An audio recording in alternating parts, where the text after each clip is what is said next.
अजी सुनते हो, मेरा हार चोरी हो गया है। नहाने के वक्त मैं वो हार को बाहर टेबल पे रख के गया था। अंदर से दरवाजा बंद था, फिर भी बाहर निकलने के बाद देखा कि हार चोरी हो गया है।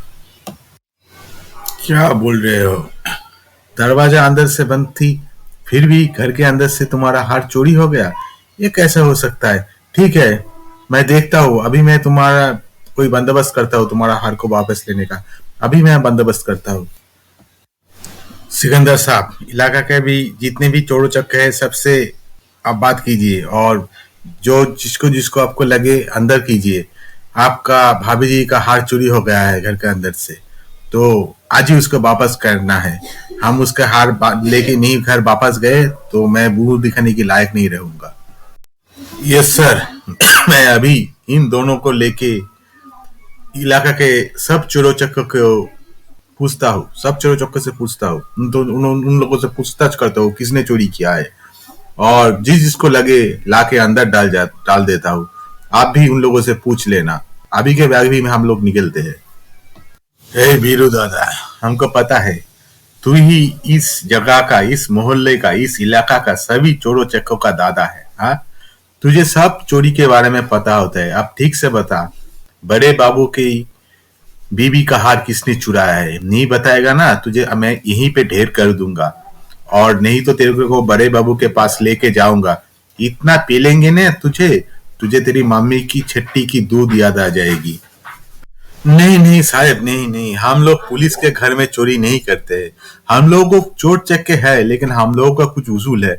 हम लोग आपके घर में चोरी नहीं करने का मतलब है सेम साइड गोल देना। हम लोग सेम साइड गोल कभी नहीं देते हैं। हम लोग चोरी नहीं किए है। हम आपको ले जा सकते हैं, बड़े साहब के साथ पेल सकते हैं, मुझे छट्टी के दूध याद दिला सकते हैं, लेकिन मैं एक ही बात बोलूंगी कि हम लोगों में से किसी ने भी वो हार को चोरी नहीं किया। साहेब, हम लोगों ने यहाँ के चोरों के दादा वीरू दादा को पकड़ लिया है और उससे पूछताछ किया है बहुत सारे। वो बोल रहे हैं कि इस इलाके की कोई चोर चक्के के पास इतना हिम्मत नहीं कि आपके घर से चोरी करे।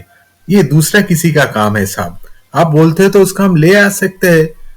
आप बोलो, आप हम उसको ले आए या उसको छोड़ दे, क्योंकि ये लोग बोल रहे हैं कि यहाँ के चोरों चक्कर के पास उतना हिम्मत नहीं है कि आपके घर से चोरी करे। ठीक है, उसको छोड़ दो और तुम लोग वापस आ जाओ। देखता हूँ मैं क्या कर सकता हूँ।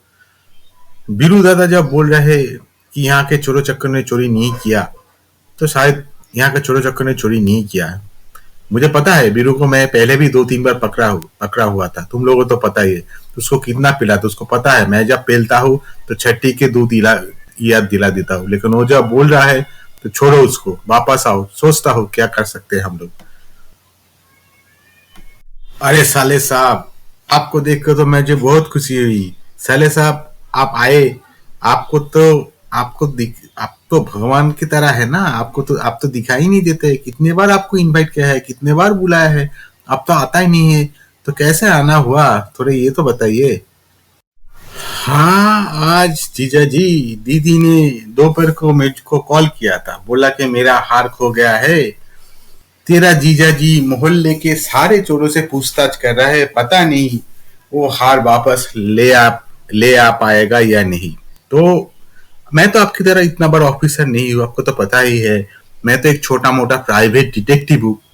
लेकिन जितने भी बार दीदी के हार या गहने या जवाहरात खो गया है, बार बार मैं ही उस सबको पकड़ के उस सबको वापस लाया हूँ। उस सबका वापस मैं ही लाया हूँ, आपको तो पता ही है। तो इस बार भी मैंने डिसाइड किया कि चलता हूँ आपके घर, जाके देखता हूँ मामला क्या है, और शायद मैंने चोर को भी पकड़ लिया है। कल सुबह को मैं आपको वो चोर को दिखाऊंगा और गहना भी वापस लाऊंगा। वो देखिए, वो देखिए, वो देखिए, भाग रहा है आप लोगों का चोर। खाली मुझे पता चला था कि ये किस्सा क्या है, चोर कौन है और हार कहाँ गया। दीदी का हार मेरा पॉकेट में है। अभी आप लोगों को मैं बताता हूँ कहानी क्या है। आप तो इधर इधर सबको ढूंढने लग गए, एक मच्छर को मारने के लिए कमांड बैठा दिया। ये तो घर का किस्सा था, एक छोटा सा पक्षी का किस्सा था। आपने क्या किया क्या, सुनिए अब मेरा बात ध्यान से। कल जब दीदी ने मुझे बुलाया, उसके बाद आपके घर के आके दीदी जहाँ पे वो गहना रखा था वहां पे मैंने ठीक से देखा, वहां पे देखा तो एक नीला सा मुझे पक्षी का पालक मिला, और उसके बाद ही मुझे पता चल गया किस्सा क्या है। पक्षी ने दीदी की हार को मुंह में लेके उसकी इस जो बच्चों लोगों को रहने की जगह है, उसका जो वाशा है, उसका जो घर है, वहां पे आकर डाल दिया था। वो तो उसको चुरा लिया था, लेकिन गहना तो पक्षी खा नहीं सकते, इसलिए उसने उसको यहीं पे उसकी घर पे रख दिया था। और उसके बाद वो उड़ के चला गया, वो यहाँ वहाँ भटकने लगा, और आपने तो सब चोरों चक्कर को पूछताछ कर लिया, और आपने भी चोरों चक्कों से पूछताछ करना चालू कर दी। लेकिन आके जब मैंने इस पक्षी का पालक उधर देखा और फिर इधर पे इसका घर देखा, तभी मुझे पता चल गया था कि ये पक्षी शायद उस गहने को मुंह में लेके उसके घर में डाल दिया है उसके बच्चों को खिलाने के लिए। लेकिन गहना तो ना पक्षी खा सकता है ना उसके बच्चों, तो गहना वैसे की वैसा ही उसके घर में पड़ा रहा। आज सुबह का आया तो गहना मिल गया। तो ये था इस कहानी का मतलब, इस गुत्थी का सुलझाव। तो जीजा जी कैसा लगा मुझे, आप बताइए। आप हर वक्त बल तो बोलते रहते हो कि तू कैसा डिटेक्टिव है, सिर्फ प्राइवेट जॉब करता है कुछ नहीं।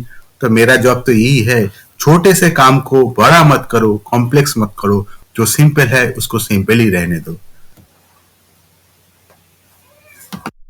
अरे तू तो बहुत बड़ा डिटेक्टिव है, जो सिंपल चीज को सिंपल रखता है वही तो एक्चुअली उस काम के लिए सबसे ज्यादा सबसे होनहार है। तो क्यों नहीं हम लोगों का डिपार्टमेंट में ज्वाइन कर लेता। नहीं, नहीं, मेरा भाई तुम लोगों के डिपार्टमेंट में कभी ज्वाइन नहीं करेगा। और ऐसे ही अच्छा है, तुम लोगों का मैं डिपार्टमेंट और ज्वाइन करेगा तो तुम्हारा जैसा बन जाएगा, जो कि एक मच्छर को मारने के लिए कमान दगा देते हो।